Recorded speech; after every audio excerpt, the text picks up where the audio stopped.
Andrea Montgomery has been following this story. And Andrea, it looks like, are you up on a roof?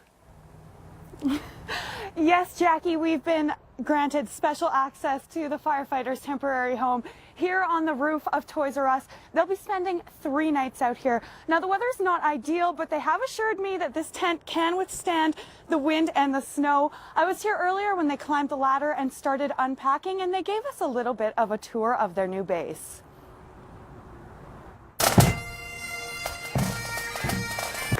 Now, you can add money to the boot at any time. Just make sure you jiggle that rope so that the firefighters can actually hear the cowbell. And also, Jackie, there is a charity barbecue here in the Toys R Us parking lot on Saturday from 11:30 to 1. Okay, great. These cuts were not necessary.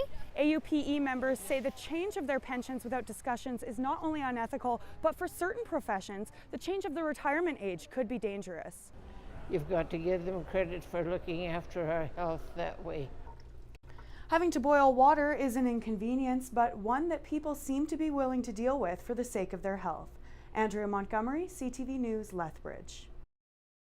For families and archivists, headstones are much more than just granite. They're the record of somebody's life story, like Corporal John Popson, whose family went to great lengths to bring him back from France.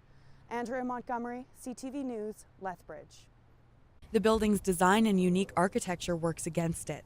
To renovate it into a residence again would cost more than building something new. Up on the 21st floor, in what used to be a study lounge and a relaxing area for students, there's not a lot left besides the fantastic views of the city. But for the Calgary Fire Department and the police, this is great training grounds for high-level rescues.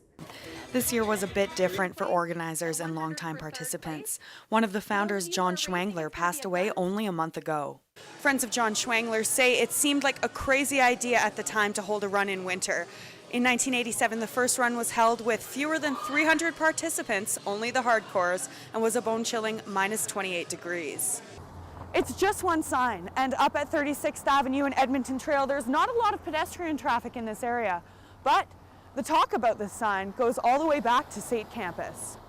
It's only step one for the greater sage-grouse population, but there is hope with the proper attention, funding, and careful consideration. It can be successful as past initiatives. For SAIT Newsfile, I'm Andrea Montgomery. And with Valentine's Day just around the corner, the Write Your Heart Out wall gave students a medium to share messages of love, acceptance, and their cheesiest pickup lines.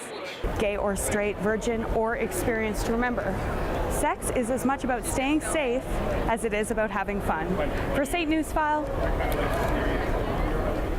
I'm Andrea Montgomery. We are all aware we have to be wary of phone scams and email scams, but it can really catch you off guard when somebody lies straight to your face, especially when that somebody uses personal information in duping you, like names of coworkers and threats of lost business. What started off as a bit of an urban legend led reporter Andrea Montgomery to a scam that is a reality. Andrea is live with us from outside the SAIT campus with the story of a scammer using an elaborate ruse. Andrea, I understand your investigation started with a rumor? That's right, Dania. I first heard about it through word of mouth, and then I saw it on Facebook. So I started calling around to pubs, and the response was mostly people knew what I was talking about. It seems as though this scammer has really made the rounds, and he may have made a large chunk of change off it already. He's been here, and here, and here. A scammer has been targeting staff members at neighborhood pubs. They should definitely be phoning police so that we at least can go by, get an information report. And that report could lead to an arrest or show a pattern when charges are laid. Now, police never recommend that you confront an offender, but they are saying if someone like this wanders into your pub and starts asking you questions like this, to maybe call them immediately and slow down dealing with him so they get a chance to get there, and at the very least, try to get his license plate number or some other form of ID. That's definitely something to keep your eyes out for. What are the bar staff saying that he looks like? They're saying that he's about 6 feet tall, an older looking man, mid-50s, early 60s, but mostly they're just saying he looks like an average Joe, Dania. We'll keep our eyes out. Andrea Montgomery reporting live from SAIT campus. Sometimes it can be a little tricky to know what's going on the ice from this box, but if this technology works out, the people in here might be the first ones to know a goal is good. For SAIT Newsfile, I'm Andrea Montgomery. What we know so far is that at about 3:30 in the morning, a man in his 50s stumbled into the Delta Hotel with a stab wound to the chest. He was transported to Foothills Hospital where he died of his injuries. We spoke to a few residents on this corner and they say they're not surprised. Most of them have given up their phones altogether as they aren't allowed to charge them. It seems like a super fun initiative to spend 5 days camping out on campus, but the students involved are very focused on the goal. And they know at least they can still go to class. The magic and all the dancing is here in the gym at St. Francis Junior High School from March 12th to 15th, and tickets are only $10. Andrea Montgomery, CTV News Lethbridge. See ya!